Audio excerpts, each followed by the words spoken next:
నిన్న అసెంబ్లీలో అసందర్భంగా ఎలాంటి ఒక అకేషన్ లేకుండా ఇప్పుడున్నటువంటి మినిస్టర్ అయినటువంటి రోడ్లు భవనాల శాఖ మంత్రి అయినటువంటి కోమటిరెడ్డి వెంకరెడ్డి గారు నిన్న అసెంబ్లీలో మీడియాతో చిట్చాట్లో మాట్లాడుతూ జగ్గారెడ్డిని పిసిసి అధ్యక్షునిగా చేయాలి, ఆయన జగ్గారెడ్డిని చేస్తే 100 సీట్లు కాంగ్రెస్ పార్టీ గెలుస్తుంది వచ్చే ఎన్నికల్లో అని చెప్పడం జరిగింది.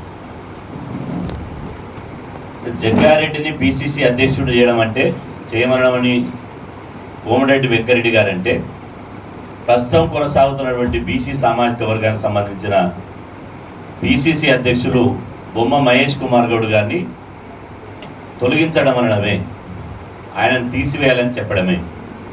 అంటే ఒక బీసీ బిడ్డ పిసిసి అయితే ఓర్వలేక ఆయనకు బొమ్మనకుండా పొగబెట్టడానికి ఇవాళ కోమటిరెడ్డి వెంకరెడ్డి గారు జగ్గారెడ్డి గారు ప్రస్తావన తీసుకొచ్చారు. నిజంగా అసెంబ్లీ ఉన్నది ప్రజా సమస్యల పరిష్కారం కోసం. అసెంబ్లీలో ఒక బాధ్యత గల మంత్రి ఏం మాట్లాడాలి? ఇప్పుడు రాష్ట్రంలో రైతులు ఎదుర్కొంటున్నటువంటి సమస్యలు ఏంది? బీసీ ఎస్సీ ఎస్టీ మైనార్టీలు ఎదుర్కొంటున్నటువంటి సమస్యలు ఏంది? అదేవిధంగా దానికి ప్రభుత్వం ఎట్లా పరిష్కారం చేయాలనో ఆ విషయాల మీద మాట్లాడాలి. వాస్తవంగా ఇవాళ ఫీజుల రియంబర్స్మెంట్ రావడం లేదు, రైతులకు రైతు బంధు లేదు, గిట్టుబాటు ధర లేదు, యూరియా సరఫరా కావడం లేదు. అదేవిధంగా కార్మికులు అనేక ఇబ్బందులు ఎదుర్కొంటున్నారు. ముఖ్యంగా ఇరాను ఇజ్రాయెల్ అమెరికా యుద్ధంతో ఇలా గ్యాస్ కొరత ఏర్పడి మా సగటు మనిషి ఇలా వండుకొని తినే పరిస్థితి లేదు. ఇన్ని బాధలలో ప్రజలుంటే బలుపెక్కి మదమెక్కి కొవ్వెక్కి దోసుకున్నటువంటి వేల కోట్ల రూపాయల మదంతో అసెంబ్లీలో మాట్లాడిన మాటలేంది? అసెంబ్లీలో మాట్లాడాల్సినటువంటి మాటలేనాయి? కోమటిరెడ్డి గారి యొక్క అహంకారం కాకపోతే, కోమటిరెడ్డి గారి యొక్క బీసీ వ్యతిరేక వైఖరి కాకపోతే సందర్భం ఏమొచ్చింది? ఇవాళ ఒక్క మాటలో నేను అడుగుతున్నా, చాలామంది మా మిత్రులు చెప్పారు, జగ్గారెడ్డి గారిని పిసిసి అధ్యక్షుడు పెడితే 100 సీట్లు ఎట్ట గెలుస్తాయి? అంటే మతి ఉండే మాట్లాడుతున్నావా, మతి భ్రమించి మాట్లాడుతున్నావా, సాగొచ్చి మాట్లాడుతున్నావా, తాగొచ్చి మాట్లాడుతున్నావా? ఇంతకుముందు మా వాళ్ళు అన్నారు పిచ్చి తుక్లకని. ఇప్పుడు అందరు అసెంబ్లీలో ఆయన కోమటిరెడ్డి వెంకరెడ్డి అంటలేరు, పిచ్చిరెడ్డి అంటారు.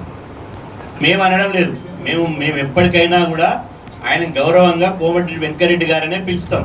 కానీ ప్రజలంతా అనుకుంటున్నారు. ఎందుకు అనుకుంటున్నారు అంటే ఇటీవల ఆంధ్రప్రదేశ్ ముఖ్యమంత్రి చంద్రబాబు నాయుడు గారు కలిశారు. ఆంధ్రప్రదేశ్ ముఖ్యమంత్రిని కోమటిరెడ్డి వెంకరెడ్డి గారు ఇన్వైట్ చేశాడు. మీడియాలో మాట్లాడతాడు. చంద్రబాబు నాయుడు గారు కలిసిన తర్వాత నేను ఐటీ మంత్రిని మాట్లాడుతున్నాడు.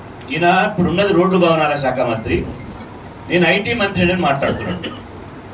అదేవిధంగా ఎస్ఎల్బిసి సంబంధించినటువంటి సోరంగ మార్గంలో కార్మికులు చనిపోతే ఆడికి పోయి వాటర్లో నీళ్ళు కలిసినాయి అంటున్నాడు. వాటర్లో నీళ్ళు కలిసినాయట. ఆడనేమో ఐటీ మంత్రి అంటుండు, ఇటు వాటర్లో నీళ్ళు కలిసినాయి అంటుండు. అసెంబ్లీలో తూలుతున్నాడు, మాట తిరుగుతలేడు, స్పష్టంగా మాట వస్తలేదు, ఏం మాట్లాడుతుండో అర్థమైతలేదు. అందుకనే ప్రతిపక్షాలు డిమాండ్ చేసింది, మేము చెయ్యం. ప్రతిపక్షాలు ఎవరు? హరీష్ రావు గారు డిమాండ్ చేసిండు, అధ్యక్ష ఈ సభకు కొంతమంది సభ్యులు తాగొస్తున్నారు కాబట్టి అసెంబ్లీకి వచ్చేటువంటి వాళ్ళను బ్రీత్ ఎనాలిసిస్ టెస్ట్ చేయాలని చెప్పి ఆయన డిమాండ్ చేసిండు. మీ వల్ల పరిస్థితి గంట కాడికి వచ్చింది. ఓవైపు సోయి లేకుండా, ఓవైపు అహంకారంతో, ఓవైపు మాది కులమని రెడ్డి కులం అనేటువంటి అహంకారంతో మతి తప్పి గతి తప్పి పిచ్చిగా మాట్లాడుతున్నావు. అందుకని పిచ్చి రెడ్డి అని పెట్టిండు. ఇవాళ నేను అంటున్నా, జగ్గారెడ్డి గారికి 100 పిసిసి అధ్యక్షుడు ఇస్తే 100 సీట్లు వస్తాయంటున్నావు కదా, ఏ క్రైటీరియా తోటి 100 సీట్లు వస్తాయని అంటున్నావు? అసలు జగ్గారెడ్డి ఒక బీసీ బిడ్డ, ఒక పద్మశాలి బిడ్డ, చింత ప్రభాకర్ గారు చేతిలో ఘోరంగా ఓడిపోయినాయి. జగ్గారెడ్డి సంగారెడ్డిలో ఒక బీసీ బిడ్డ చింత ప్రభాకర్ చేతిలో ఘోరంగా ఓడిపోయాడు. బీసీ బిడ్డ చేతిలో చిత్తుగా ఓడిపోయిన జగ్గారెడ్డికి పిసిసి అధ్యక్షుడు ఇస్తే 100 సీట్లు ఎట్లా వస్తాయి? లైఫ్లో సంగారెడ్డికి వెళ్ళి కానీ ఎక్కడికి వెళ్ళి కానీ నేను అసెంబ్లీ ఎన్నికలు అట్లాంటి యుద్ధరంగం నుంచి పారిపోయినోడిని, బీసీల చేతిలో చిత్తుగా ఓడిపోయినోడిని ఇలా పిసిసి అధ్యక్షునిగా నియమిస్తే 100 సీట్లు ఎట్లు వస్తాయంటావు? అంటే ఆయనకు ఒకటే ఉద్దేశం, బీసీలను అవమానించడం, బీసీల ఆత్మగౌరవాన్ని దెబ్బతీయడం, బీసీలను కక్షగట్టడం ఈ పిచ్చిరెడ్డికి పొరపాటుగా మారింది. ఇవాళ కోమటిరెడ్డి వెంకరెడ్డి గారికి పొరపాటుగా మారింది, పరిపాటిగా మారింది.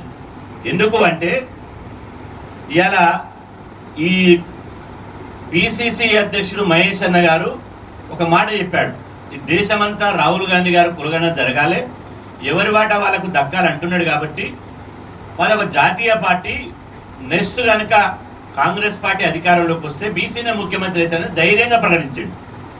పిసిసి అధ్యక్షుడిగా ఉండి ధైర్యంగా ఒక బీసీ బిడ్డ ముఖ్యమంత్రి అవుతాడని ప్రకటించినటువంటి మొనగాడు, దమ్మున్నోడు, ఒక బీసీల ఐకాన్, బీసీల లెజెండ్ బొమ్మ మహేష్ కుమార్ గౌడ్ గారు ప్రకటించారు. దాన్ని జీర్ణించుకోలేక అదేవిధంగా డిసిసి అధ్యక్షులు, జిల్లా కాంగ్రెస్ పార్టీ అధ్యక్షుల నియామకాల్లో బీసీలకు, ఎస్సీలకు, ఎస్టీలకు 80% డిసిసి అధ్యక్షులుగా బీసీ, ఎస్సీ, ఎస్టీలకు ఇచ్చింది. అందులో భాగంగా నల్లగొండ జిల్లా డిసిసి అధ్యక్షునిగా ఒక ఉస్మానియా యూనివర్సిటీ విద్యార్థి నాయకుడు, ఒక నేత కార్మికుడు బిడ్డ అయినటువంటి పద్మశాలి సామాజిక వర్గానికి సంబంధించినటువంటి పున్న కైలాసు నేతకు జిల్లా కాంగ్రెస్ పార్టీ అధ్యక్షుడిగా మహేష్ కుమార్ గౌడ్ గారు కట్టబెట్టారు. అది జీర్ణించుకోలేకపోతున్నాడు. అందుకనే పున్న కైలాసును తొలగించాలని రాహుల్ గాంధీకి లెటర్ రాసిన ఒక బీసీ బిడ్డ నల్లగొండ జిల్లాలో 12 అసెంబ్లీ స్థానాలుంటే ఎస్సీ ఎస్టీలు ఇవ్వను ఒక ఆలేరు తప్ప మిగతా 8 మంది రెడ్లే, 2 ఎంపీలు రెడ్లే, విప్పులు రెడ్లే, మంత్రులు రెడ్లే, 3 మంత్రులు ఉంటే 3 రెడ్లే. అంటే నల్లగొండ జిల్లాలో మొత్తం రెడ్లు ఉన్నప్పటికీ పార్టీ జెండా మోసేటువంటి డిసిసి పదవి ఉన్న కైలాస్కి ఇస్తే ఓర్వలేక ఆయన తీసేయమని ఇచ్చాడు.